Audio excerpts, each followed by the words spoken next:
আসসালামু আলাইকুম ওরহমাতুল্লাহ। আলহামদুলিল্লাহ, আবারও একটি নতুন গল্প নিয়ে আসলাম। ত্যাগের মহিমায় মন্টু।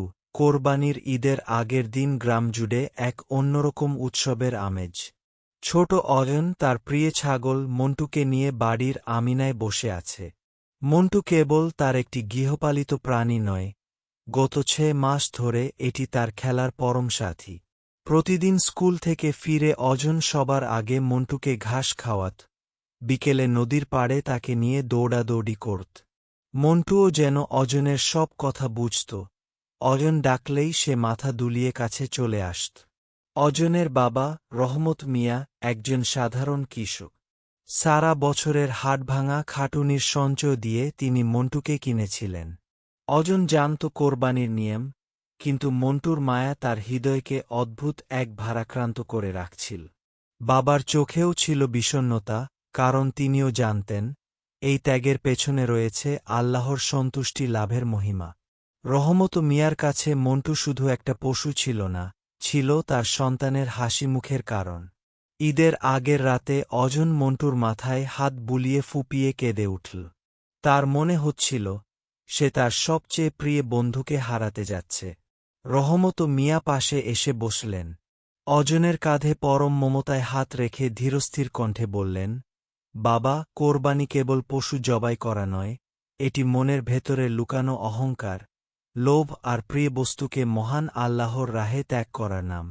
আমাদের সবচেয়ে প্রিয় কিছু যখন আমরা আল্লাহর সন্তুষ্টির জন্য বিসর্জন দিই, তখনই আমরা প্রকৃত ত্যাগের শিক্ষা অর্জন করি। পরদিন সকালে ঈদগাহ থেকে ফিরে রহমত মিয়া যখন কোরবানি দেওয়ার জন্য প্রস্তুত হলেন, অজন তার বাবার পাশে এসে দাঁড়াল। সে বাবার কথাগুলো মনে মনে ঝালিয়ে নিল।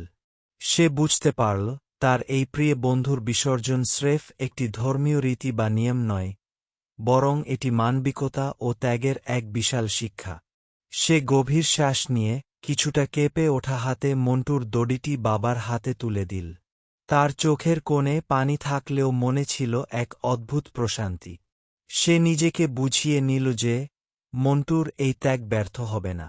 দুপুরের পর যখন কোরবানি সম্পন্ন হল, অজন লক্ষ্য করল তার বাবা অত্যন্ত নিষ্ঠার সাথে গরিব দুঃখীদের মধ্যে মাংস ভাগ করে দিচ্ছেন। সেও আনন্দের সাথে হাত লাগাল সেই কাজে। গ্রামের অভাবী মানুষগুলোর মুখে যখন খাবারের হাসি ফুটে উঠল, তখন অজনের বুকের ভেতরে জমে থাকা কষ্টটুকু এক স্বর্গীয় আনন্দে রূপান্তরিত হল। সে বুঝতে পারল কোরবানির আসল সার্থকতা কেবল মাংসের পরিমাণে নয়, বরং অসহায় মানুষের মুখে অন্ন তুলে দেওয়া এবং ত্যাগের মহিমায় নিজেকে নিঃস্বার্থভাবে বিলিয়ে দেওয়ার মধ্যেই নিহিত। এই দিনটি অজনের জীবনের মোড় ঘুরিয়ে দিল। সে শিক্ষা পেল, জীবনের বড় বড় প্রাপ্তি আসে ত্যাগের মাধ্যমেই। স্বার্থপরতার চেয়ে পরোপকার এবং নিজের প্রিয় কিছু অন্যের প্রয়োজনে উৎসর্গ করার যে আনন্দ, তা পৃথিবীর অন্য যে কোনো সুখের চেয়ে অনেক বেশি গভীর। অজন বড় হয়ে উঠল এক নতুন উপলব্ধিতে, যেখানে কোরবানির ত্যাগের শিক্ষা তার হৃদয়ের গভীরে গেঁথে রইল সারা জীবনের জন্য।